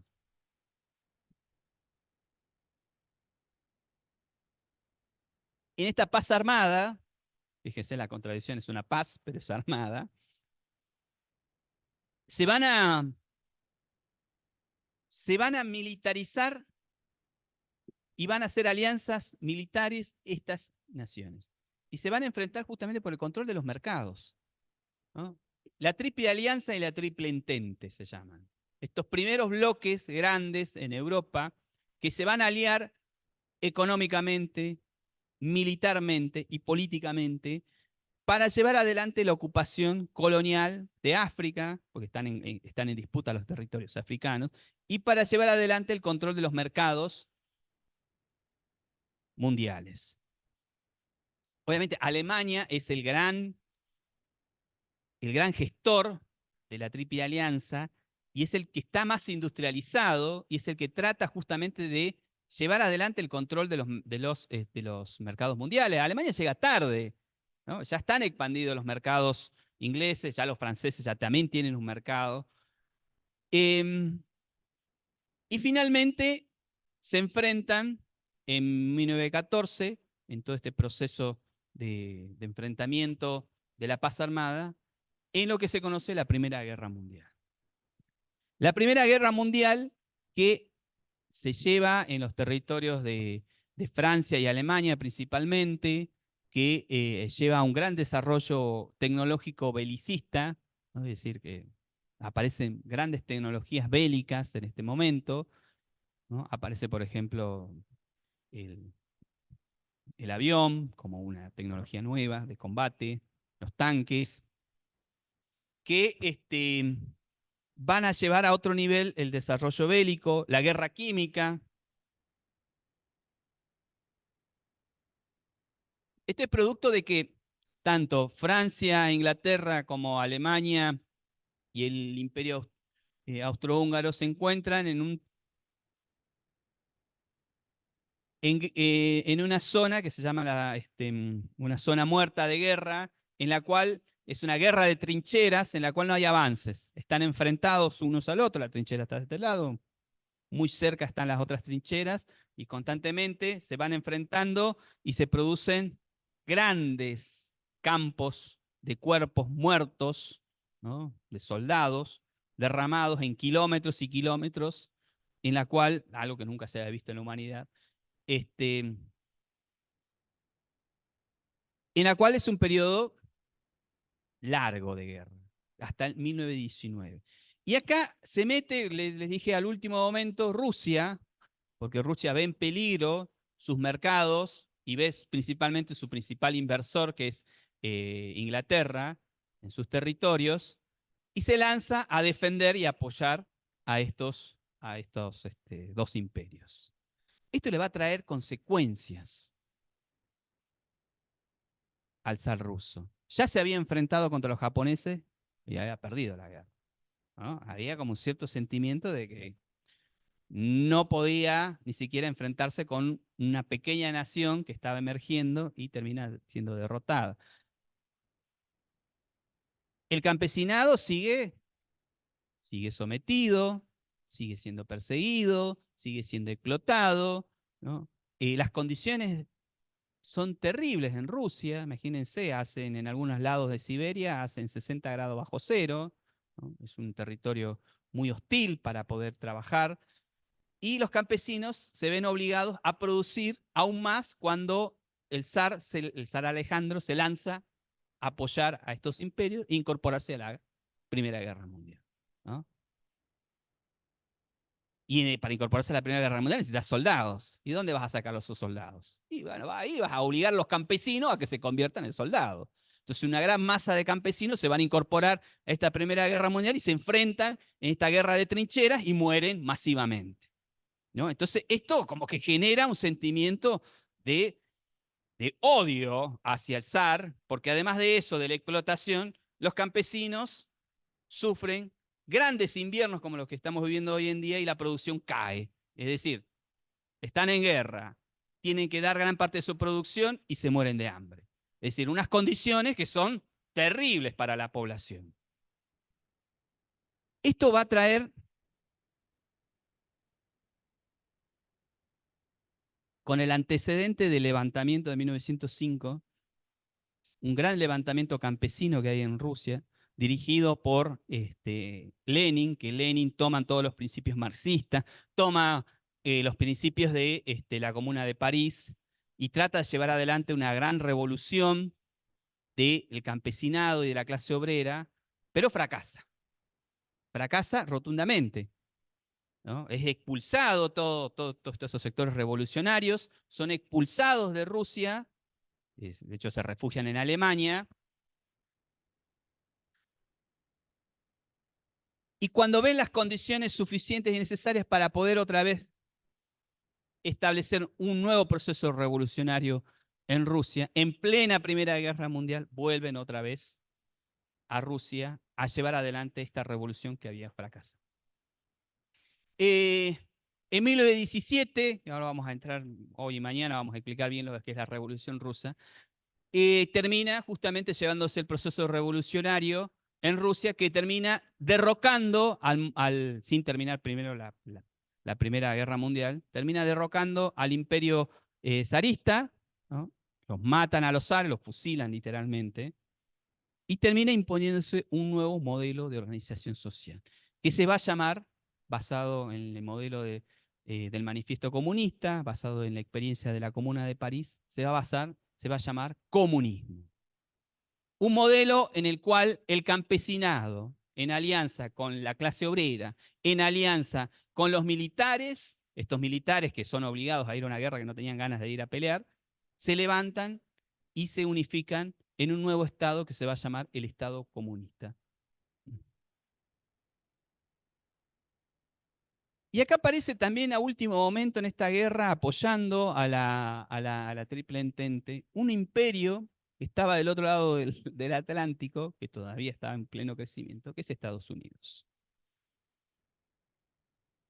Estados Unidos se incorpora en pleno proceso de la Primera Guerra Mundial, primero apoyando económicamente, ¿no? Y aprovechando obviamente que los imperios competidores están en debilidad, le va a incorporar una gran cantidad de producción de sus mercancías, porque para una guerra necesitamos una gran cantidad de elementos, tanto alimentos, elementos bélicos. Entonces Estados Unidos se termina vendiéndole a Inglaterra y a Francia una gran cantidad eh, de producción justamente que tiene Estados Unidos. Tanto Inglaterra como Francia no tienen capacidad para pagar. Esto se paga con bonos, se llaman, ¿no? Son papeles que son deudas a futuro, ¿no? Que se dan un papel donde decís, bueno, vale tanto y vos en el futuro, cuando estés mejor, me lo vas a pagar. Obviamente con intereses, ¿no? Estados Unidos es un gran capitalizador de estos grandes mercados, a tal punto que termina convirtiéndose en la primera potencia económica del mundo. Estados Unidos, la bolsa de valores de Wall Street termina siendo el centro de comercio más importante del mundo. Y esto va a tener consecuencias en el periodo posterior a la Primera Guerra Mundial. El gran derrotado de esta Primera Guerra Mundial es Alemania.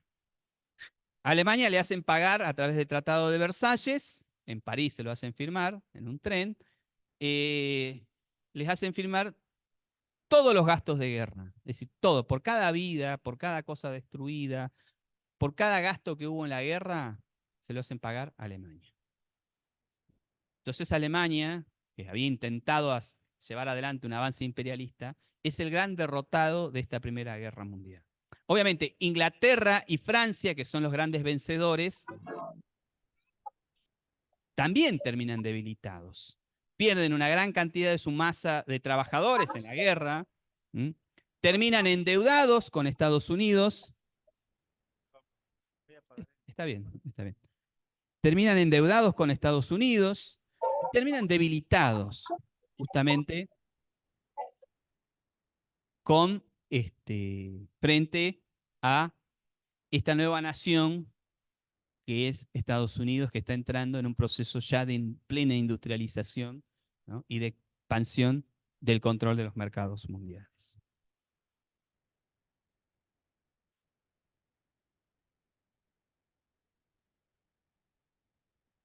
Este periodo de,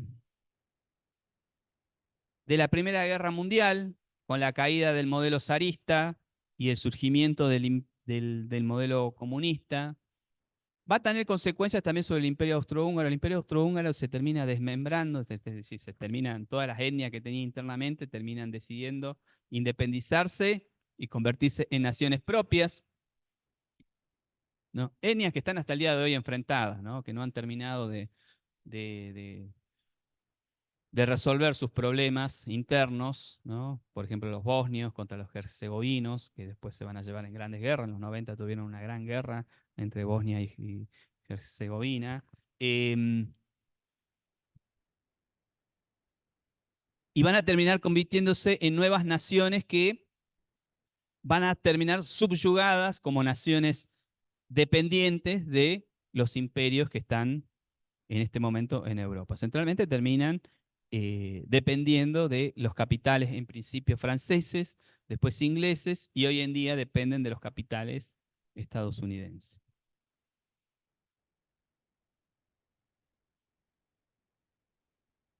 Esto es para que ustedes puedan ver por qué Estados Unidos se convierte en la principal potencia imperialista del mundo. ¿En qué momento Estados Unidos pasa a ocupar el primer lugar en las economías del mundo?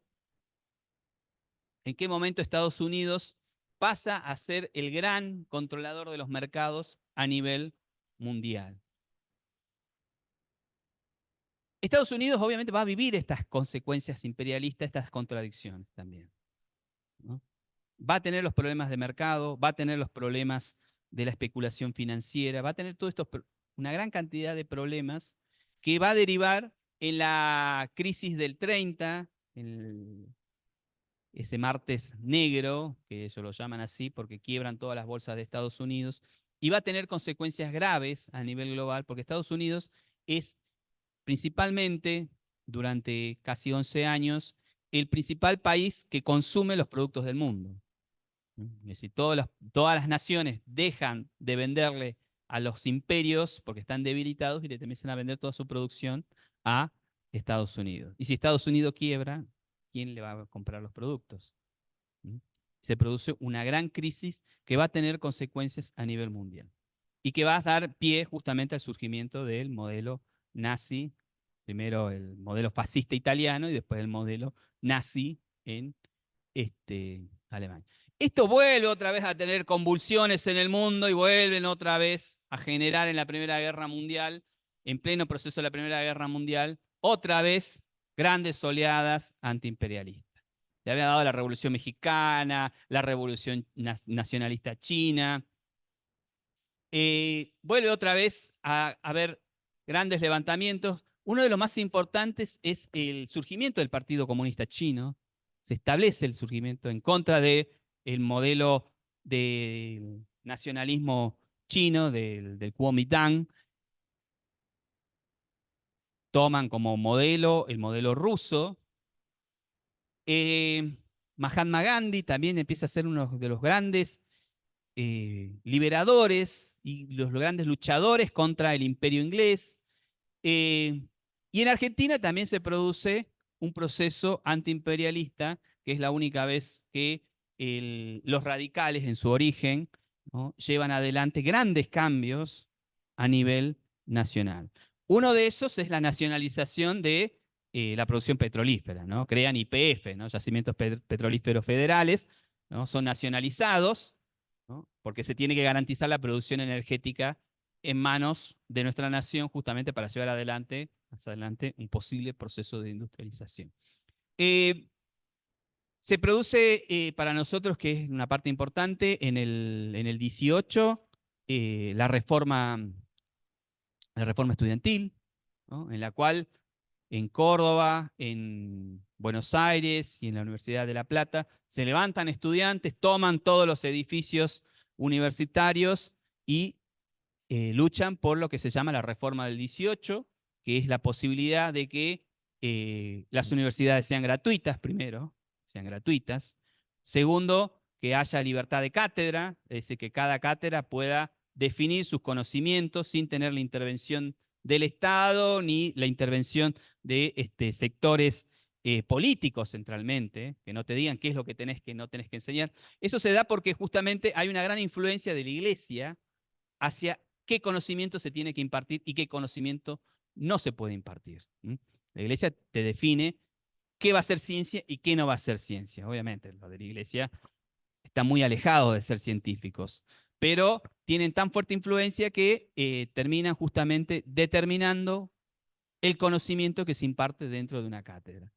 Esto es luchado por los estudiantes, profesores que se levantan y terminan haciendo la reforma del 18, que es lo que termina determinando que tengamos hasta el día de hoy, con mucha resistencia, que nos han tratado de eliminar, con mucha resistencia, todavía podamos tener una universidad pública de calidad laica y gratuita, ¿no?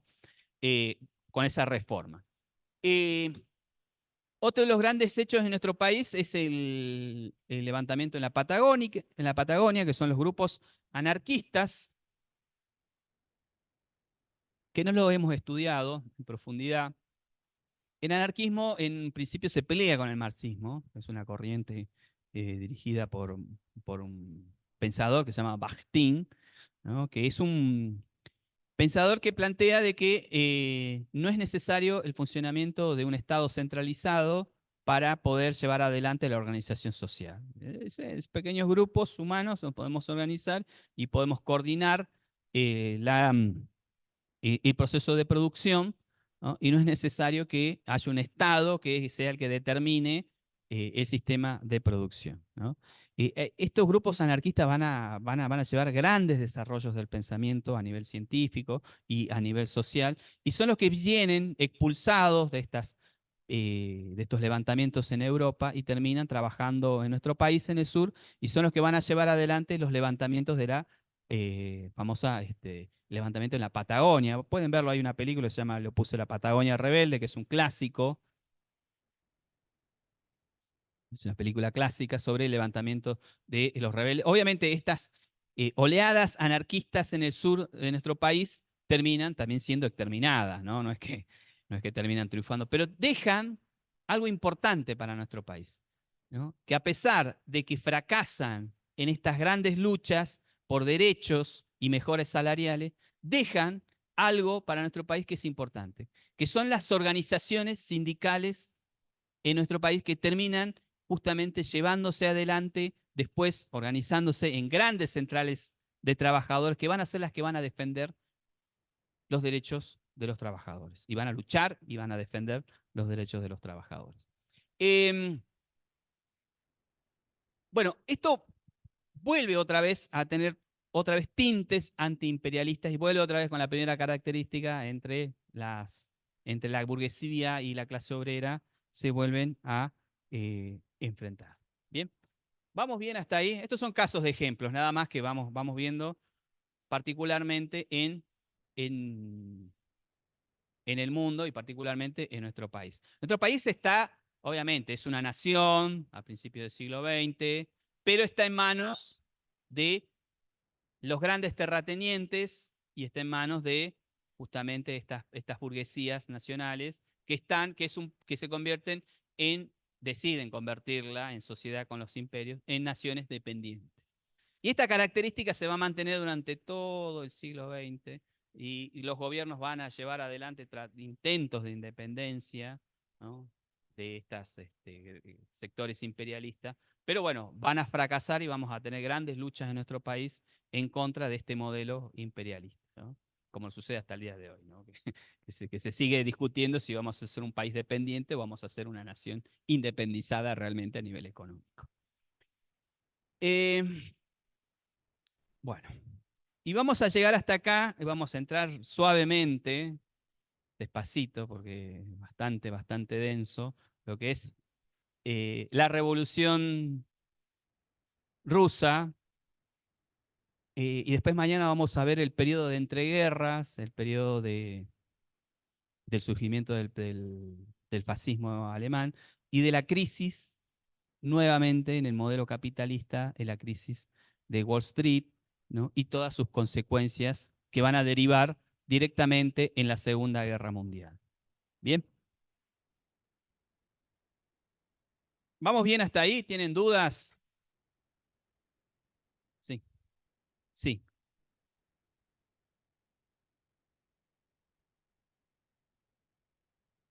sí.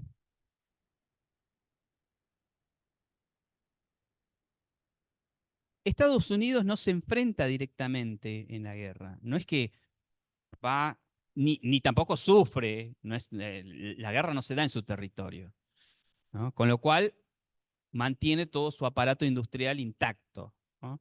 Segundo, es que participa en esta Segunda Guerra Mundial proveyéndole de armamentos y distintos productos para el consumo de estas naciones enfrentadas y terminan endeudándose con Estados Unidos. Entonces Estados Unidos termina adquiriendo primero una gran cantidad de riqueza y después cuando ya se les acaba a estos imperios terminan.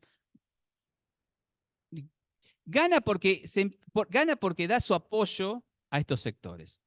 Y es un apoyo importante, te digo, ¿no?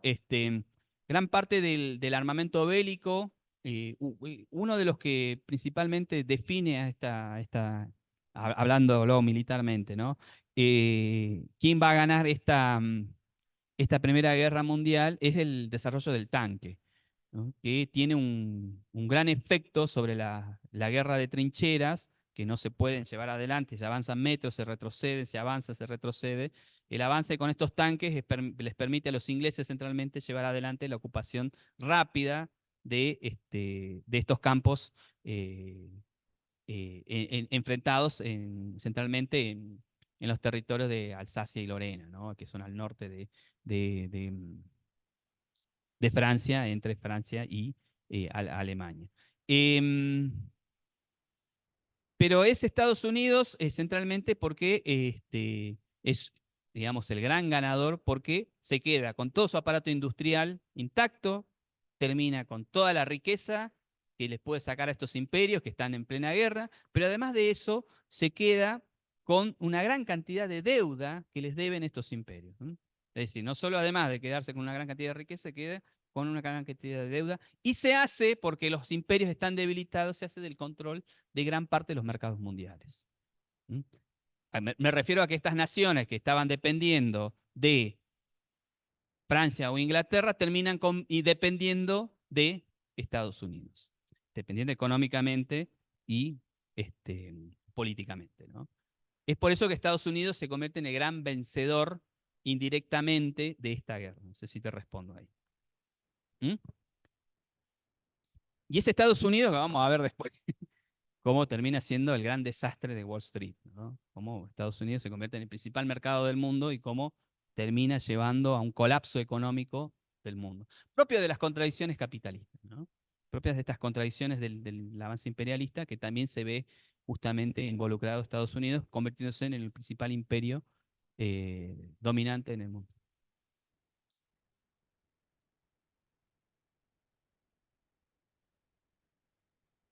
es el control de los mercados, las guerras. Es el enfrentamiento por el control de los mercados. Siempre tiene que ver con eso. Las tierras aparecen porque se convierten en elementos que tienen los recursos. ¿Pero para qué se necesitan esos recursos? Para producir. ¿Para producir para quién? Y para esos mercados. Alsacia y Lorena son grandes territorios que tienen carbón. Son los últimos que se ven enfrentados ahí en la Primera Guerra Mundial. Alemania necesita carbón. ¿De dónde va a sacar energías? ¿Mm? Necesita el carbón, que es el elemento energético principal. Bien, eh, vamos a entrar en los últimos minutos que quedan para tratar de explicar lo que fue la Revolución Rusa, la Revolución Bolchevique, entre los bolcheviques y los mencheviques, anótenlo bien porque después ponen en los parciales cualquier cosa, mencheviques y bolcheviques, que son dos grupos revolucionarios. Em, Rusia a principios del siglo XX es un estado feudal, ¿no? Una autocracia dominada por el zar, ¿no? Y por ciertos sectores, grandes terratenientes también que son parte del séquito más cercano al zar, ¿no? Que son la nobleza zarista, ¿no? Un territorio enorme que abarca desde el este de Europa hasta lo que es el Pacífico, ¿no? Es un territorio enorme, enorme, para que tengan una idea, entran como 4 Argentinas ahí en ese territorio y todavía falta.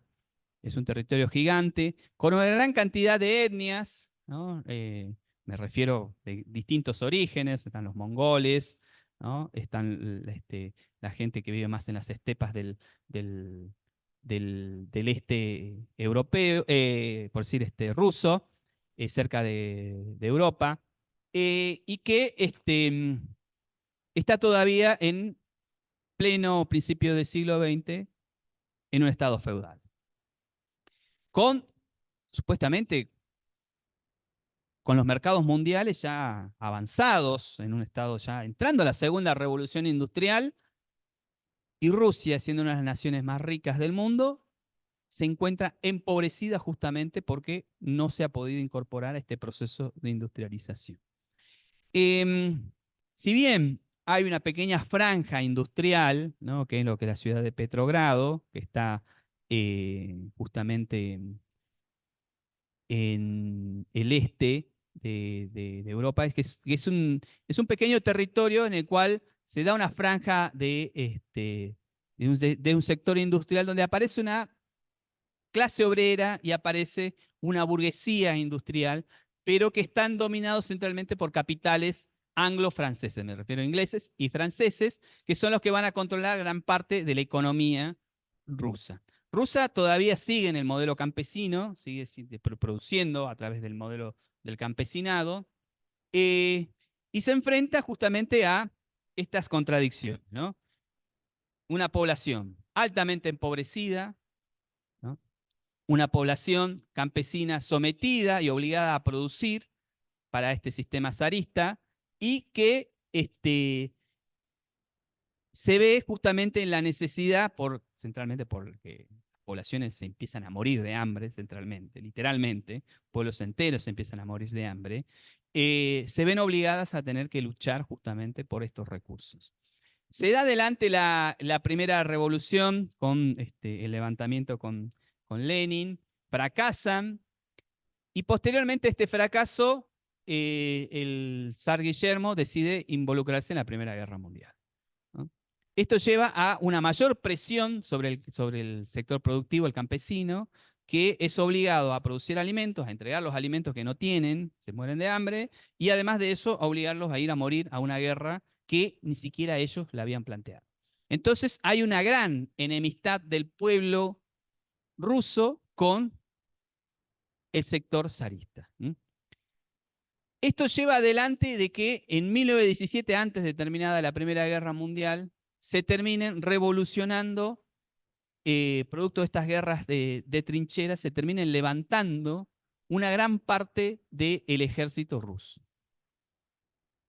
Este ejército que había sido enviado a estas guerras de trinchera y que ven las masacres que viven en esas guerras de trinchera y que después son devueltos a sus pueblos campesinos, imagínense todos heridos, lastimados, y ven el fracaso también del apoyo del Estado zarista, porque no es que el Estado zarista les provee una gran cantidad de armamento, todavía están en el feudalismo, van a enfrentarse contra naciones industrializadas, imagínense el armamento que pueden tener. Terminan siendo masacrados y devueltos a sus poblaciones, y esto genera un gran sentimiento de odio hacia el sector zarista. El, eh, por, fa por favor, no sé quién está ahí, a ver si lo puede silenciar. Eh, sí, ahí se rindió. Bueno, el gran líder de esta revolución va a ser Lenin. Bien, Lenin, que es un gran pensador eh, que sigue toda la filosofía de Marx, que ha estudiado, eso es un gran pensador de la revolución. Llevan adelante el proceso justamente de levantamiento. Centralmente hay una parte de la armada rusa que se levanta con un crucero que se llama el acorazado de guerra Potenkin, ¿no? Que es un crucero de guerra en la cual todos los marinos se levantan y salen a apoyar a estos levantamientos obreros y estos campesinos, que son la gran masa que se levantan, son dirigidos justamente por Lenin, que lleva adelante el establecimiento de los principios básicos de la lucha y del modelo de revolución que van a hacer. Toman el Palacio de Invierno. Primeramente, hay dos revoluciones, esto quiero aclarar, ¿no? Hay una revolución en febrero de 1917 que se llama la Revolución de los Mencheviques. Los mencheviques son esta clase burguesa. ¿Se acuerdan que había visto en la Revolución Francesa cómo la burguesía se levanta el, contra, el, contra la monarquía francesa y lleva adelante la Revolución Francesa y establece un nuevo modelo? Acá también la burguesía, la pequeña burguesía, porque es muy pequeña, la pequeña burguesía rusa se levanta contra este modelo que no lleva adelante el proceso de desarrollo industrial, el modelo zarista.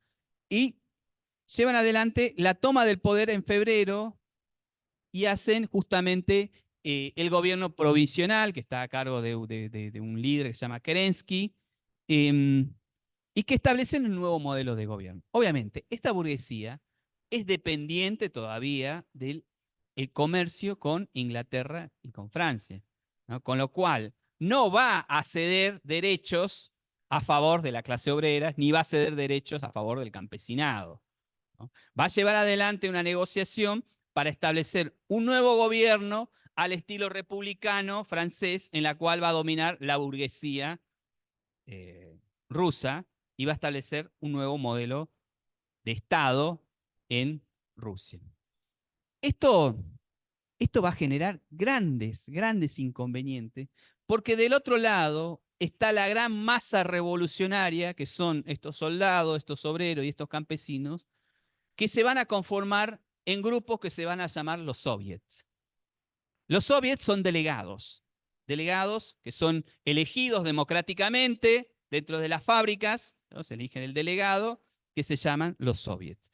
Y estos soviets van a ir representando cada uno de los sectores de producción rusa y van a conformar el Congreso de los soviets. Un congreso donde van a estar representados todos los trabajadores, inclusive parte del ejército, van a elegir sus soviets, que van a estar representados en estos grandes congresos que van a definir las políticas. Y estos grupos se llaman el grupo de los soviets, los bolcheviques. Los bolcheviques son todos estos sectores campesinos oprimidos, son estos soldados que vuelven de la guerra, masacrados de la guerra, ¿no? Y esta clase obrera que está surgiendo en Rusia, pero que se ve aplastada por no tener derechos, no tiene derechos, sigue produciendo a destajo para el sector industrial ruso, y que se organizan en un gran congreso producto justamente de esta necesidad de que los sectores del gobierno provisional de Kerensky no ceden los derechos que ellos estaban buscando. Hay un escrito que lo hace Lenin en abril, posterior a febrero, ese febrero, que se llama la tesis de abril, en la cual Lenin analiza, hace un análisis político de la situación mundial, hace un análisis político de la situación rusa y hace un análisis de la situación del gobierno provisional. Y plantea en su tesis justamente que es imposible, dice, que este sector de la burguesía lleve adelante la mejora de las condiciones del campesinado y de la clase obrera. Que finalmente estos sectores de los mencheviques van a terminar transando o uniéndose o fusionándose a los grandes capitales imperialistas. Y con lo cual sabe que no se va a llevar adelante la mejora en las condiciones de trabajo de la clase obrera ni en las condiciones de producción del campesinado, con lo cual gran parte de la riqueza de Rusia va a terminar otra vez en un pequeño sector. Es lo que plantea en su tesis. Obviamente, él ve lo que está pasando, está viendo la Primera Guerra Mundial, está viendo el surgimiento de Estados Unidos como una nueva nación imperialista que va a ser justamente la que va a controlar los mercados mundiales, y está viendo la debilidad del sector burgués a nivel mundial de poder llevar adelante esto de lo que se planteaba en un principio, que es la felicidad de todo el mundo, de poder lograr la felicidad de cada uno de nosotros y poder tener cada uno de los elementos necesarios para poder garantizar nuestra supervivencia en la Tierra, ¿no? Y esto va a llevar adelante grandes enfrentamientos entre estos sectores mencheviques que van a tratar, obviamente, de liquidarlos, ¿no? Militarmente, hay una parte del ejército que se enfrenta contra estos sectores bolcheviques, van a ser reprimidos, van a ser asesinados. Y finalmente, en octubre, en la Revolución de Octubre, se da justamente cuando, a través de la decisión del Congreso de los Soviets, toman la tesis de abril y dicen todo el poder a los soviets. Así, sin discusión. Dice, no más poder a los sectores mencheviques, todo el poder a los soviets, todo el poder a los obreros, todo el poder al campesino, todo el poder a estos soldados. Y finalmente toman todo el poder, y terminan estableciendo un nuevo Estado, un nuevo modelo, que es el Estado comunista ruso. Un Estado controlado por la clase obrera, controlado justamente por el campesinado y apoyado centralmente por este sector militar que los va a proteger para mantenerse en el poder. Bien, esto va a tener consecuencias en toda Europa porque estas revoluciones amenazan a los sectores burgueses imperialistas, ¿no?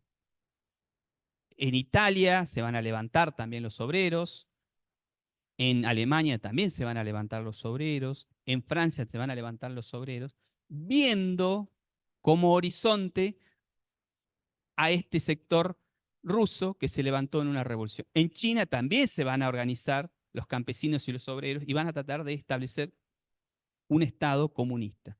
Entonces entra en esta primera contradicción, fíjese, entre la burguesía y la clase obrera, entran en estas luchas que van a tener durante el siglo XX, pero por primera vez en la historia de la humanidad se establece un Estado controlado por el campesinado y por la clase obrera, basado en una democracia directa, que se llama un sistema de elección, que se van a armar congresos, primero se van a elegir los delegados, que se van a votar dentro de los distintos sectores de trabajo. Estos delegados van a llevar la voz de lo que quieren a los que él representa, lo que se decide en la asamblea, y estos van a ir al Congreso de los Soviets, y ahí se van a definir las políticas de Estado. Obviamente, estas políticas van a estar siempre destinadas a favor del campesinado y la clase obrera. No va a estar buscando obtener ganancias de los grandes capitales, ni la imposición de la incorporación de grandes capitales extranjeros, sino que la producción va a ser centralizada en favor de estos sectores campesinos y obreros. Y esto va a generar un movimiento a nivel mundial que muchos le dicen el peligro rojo. Así, anótenlo. El peligro rojo. ¿Por qué el peligro rojo? Porque justamente la bandera del modelo comunista es roja, ¿no? Se va a llamar el peligro rojo porque detrás de ese color está el pensamiento justamente de todas estas luchas revolucionarias y que va a generar justamente el peligro rojo. Obviamente lo van a decir los sectores burgueses, ¿no?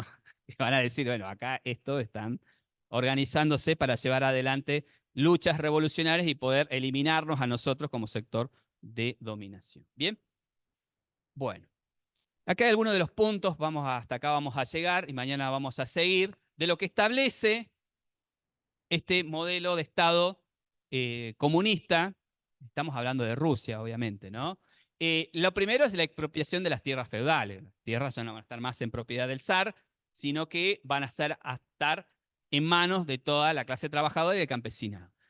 La eliminación de la propiedad privada, que es uno de los fundamentos del capitalismo. Van a eliminar la propiedad privada y van a pasar a la propiedad de Estado. Es decir, todo es propiedad del Estado, es decir, todo es propiedad de todos los que somos parte del Estado. Obviamente se van a entregar parcelas de producción y van a estar siempre, sí, a través de lo que se llama la reforma agraria, este, van a llevar adelante justamente la entrega de estas tierras para que los campesinos produzcan, ¿no? Y esos campesinos van a tener derecho de uso durante un largo periodo, siempre y cuando produzcan lo que necesita el Estado. Es decir, el Estado siempre va a tener la presión de que estos sectores produzcan y el Estado va a controlar lo que van a producir y es el Estado que va a definir si siguen siendo propietarios o no de esa producción. La expropiación de los capitales, las industrias, los comercios, los bancos, la estatización de toda la producción de Rusia. El control obrero de la producción es importante porque es el control obrero el que va a definir, son estos grupos de soviets que van a definir qué es lo que se va a producir al Estado. Si el Estado necesita comida, ¿qué va a producir? Comida, van a producir comida, exactamente. El Estado necesita comida, van a producir comida. Es lo principal que se va a empezar a producir y es lo que va a generar una gran cantidad de riqueza dentro del Estado comunista. Por eso muy rápidamente las políticas en Rusia terminan satisfaciendo todas las necesidades básicas de los rusos comunistas. Obviamente esto también va a tener problemas, ¿no? No quiero decir que sea la fantasía de decir, no, no, no, el Estado comunista es lo mejor. Tiene también sus contradicciones, al igual que el modelo imperialista tiene sus contradicciones internas, centralmente con las definiciones de quiénes van a estar en el control del Estado. Es la principal contradicción que tiene. Y van a estar basados en un Estado controlado con el centralismo democrático. Quiere decir que se van a organizar y van a decidir entre los grupos quiénes van a ser los delegados y va a haber un congreso, que es el Congreso de los Soviets, que va a definir las políticas de estados y van a tener como supremo, digamos, controlador de estos congresos, van a tener al secretario de el Congreso Comunista, que va a ser el cargo máximo que va a haber dentro del Estado comunista. El primer cargo, obviamente, lo tiene Lenin, que es el gran líder de la revolución, ¿no? Y vamos a ver después cómo esta revolución es traicionada, porque en un principio, dentro de los principios que se plantean, están funcionando, pero posteriormente esta revolución se llama la revolución traicionada, en la cual todo el proceso comunista se invierte hacia atrás. Bien, mañana vamos a seguir con esto en la siguiente clase y vamos a ver otra vez un poco de la Primera Guerra Mundial, vamos a ver las contradicciones, pero vamos a ver en casos particulares, centralmente en la crisis de Wall Street y el surgimiento del fascismo. Sí, claro. Pero es el tema 10, creo que es el tema recuperatorio. Este tema no entra, este tema entra para el siguiente. Bueno.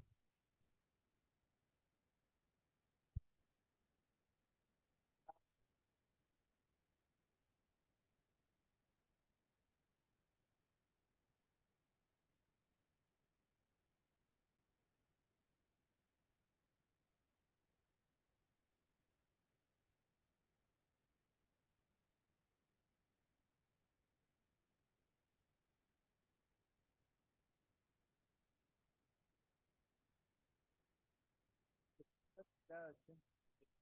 Ah, sí. No, está ahí como tildada. Sí. Quería finalizar, pero a ver ahí. No.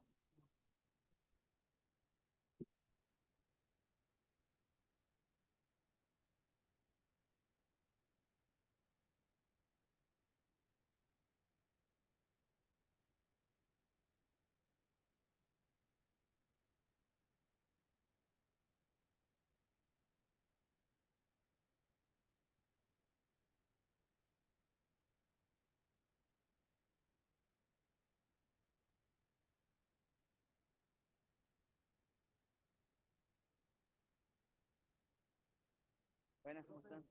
Bien, bien. Esto se coló. No,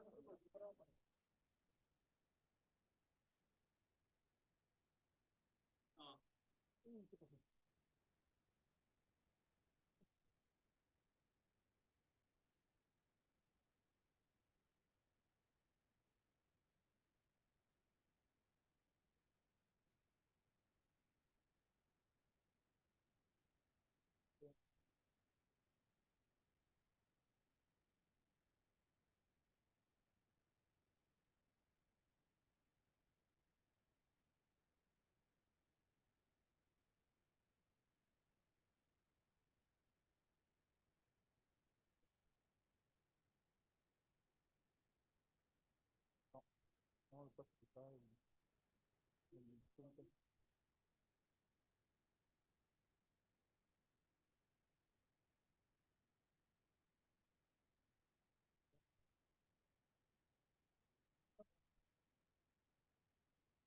Profe, ahí está su pendejo. No, no, del profe.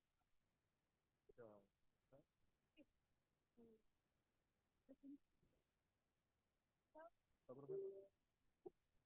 Espera un momentito que...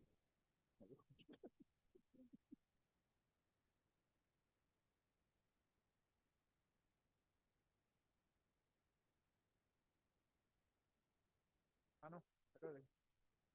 No, eso no lo compro. No, no, no, no, no, no, no, no, no, no, no, no,